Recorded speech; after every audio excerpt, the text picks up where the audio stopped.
समीर ने बोला, रिमझिम को तुम मेरी नजरों से दूर हमेशा के लिए आगे देखने से पहले वीडियो को लाइक, चैनल को सब्सक्राइब करने चली जाओ। यह सुनकर रूपसा होने वाले हैं। रिमझिम सच में हमेशा के लिए हवेली छोड़ देगी या फिर वह अपनी इज्जत, अपने प्यार और अपने सच के लिए डटकर खड़ी होगी।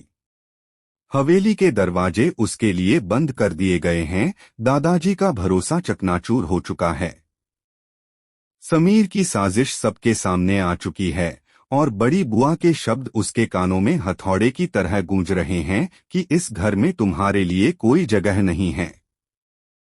रिमझिम की आंखों में आंसू हैं, दिल में टूटा हुआ सपना है और आत्मा में एक ऐसा दर्द है जो शब्दों से परे है, जो हर दर्शक को हिला देगा, क्योंकि रिमझिम अब सिर्फ रोने वाली लड़की नहीं रही बल्कि वह सच्चाई और आत्मसम्मान की आवाज बनने जा रही है। अब चलते हैं उस पल पर जहां से यह तूफान शुरू हुआ। होली की रात, रंगों और खुशियों के बीच अचानक हवेली में चीखें गूंज उठती हैं। कुछ नकाबपोश गुंडे अंदर घुस आते हैं और सीधे समीर पर हमला कर देते हैं। पूरा परिवार सन्न रह जाता है। समीर दर्द से करहाते हुए रिमझिम की ओर देखता है और गुंडे चिल लाकर कहते हैं कि यह तेरा पति है और आज इसे जिंदा नहीं छोड़ेंगे। रिमझिम का दिल कांप उठता है। उसके सामने वह इंसान खड़ा है जिसके साथ उसने एक झूठी ही शादी का नाटक किया था, लेकिन धीरे धीरे उसी झूठ में सच जैसा एहसास पनपने लगा था। वह हाथ जोड़कर गुहार लगाती है कि राजा साहब को मत मारो, इन्हें छोड़ दो, मगर गुंडे उसे उसके कर्मों की सजा याद दिलाते हैं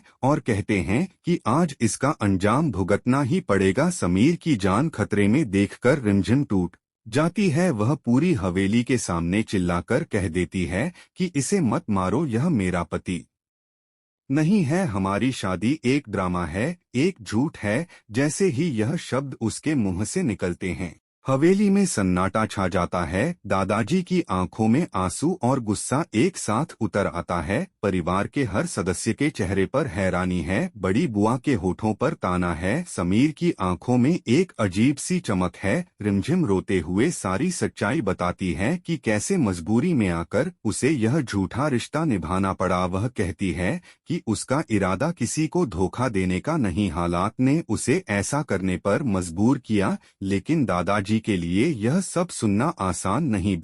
उनका भरोसा टूटा है। वह गुस्से में कांपते हुए कहते हैं कि इतने दिनों से तुमने हमें धोखा दिया, उन्होंने तुम्हें बेटी की तरह अपनाया और तुमने बदले में झूठ दिया। हवेली की दीवारें भी जैसे इस आरोप को सुनकर भारी हो जाती हैं। दादाजी एक बड़ा फैसला लेते हैं और सख्त आवाज में कहते हैं कि इस घर में तुम्हारे लिए कोई जगह नहीं है, अभी इसी वक्त इस घर से चली जाओ। यह सुनते ही रिमझिम की दुनिया जैसे एक ही पल में बिखर जाती है। जिस घर को उसने अपना मान लिया था वही घर उसे पराया कर देता है। उसी वक्त समीर सबके सामने सच उगल देता है कि यह पूरा प्लान उसी का था। उसने ही यह साजिश रची ताकि रिमझिम खुद अपने मुंह से सच कबूल करे। वह ताना मारते हुए कहता है कि देखा, मैंने तुम्हारे मुंह से उगलवा लिया ना कि यह शादी झूठ थी। रिमझिम स्तब्ध रह जाती है। उसे विश्वास नहीं होता कि समीर, जिसके लिए उसके दिल में सच्ची भावनाएं पनपने लगी थी, वही उसके साथ इतनी बड़ी चाल चल सकता है। बड़ी बुआ भी आग में घी डालती हैं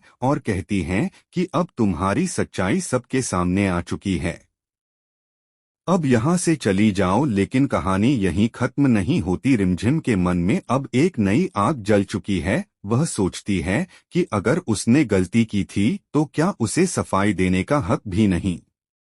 क्या उसकी मजबूरी कोई मायने नहीं रखती? कि क्या उन्होंने कभी उसकी बात पूरी सुनी? क्या उन्होंने कभी यह समझने की कोशिश की कि उसने यह कदम क्यों उठाया? संभावना है कि सच्चाई का एक और पहलू सामने आएगा। हो सकता है कि रिमझिम ने यह झूठी शादी किसी की इज्जत बचाने के लिए की हो या किसी बड़े राज को छुपाने के लिए। समीर की साजिश भी उल्टी पड़ सकती है। जब परिवार को यह एहसास होगा कि उसने अपनी बात मनवाने के लिए जान का नाटक तक रच दिया। दादाजी के दिल में गुस्से के साथ साथ ममता भी है और यही ममता शायद आखिरी वक्त पर उन्हें रोक ले। बड़ी बुआ का असली मकसद भी सामने आ सकता है, जो शायद शुरू से ही रिमझिम को इस घर से बाहर करना चाहती थी।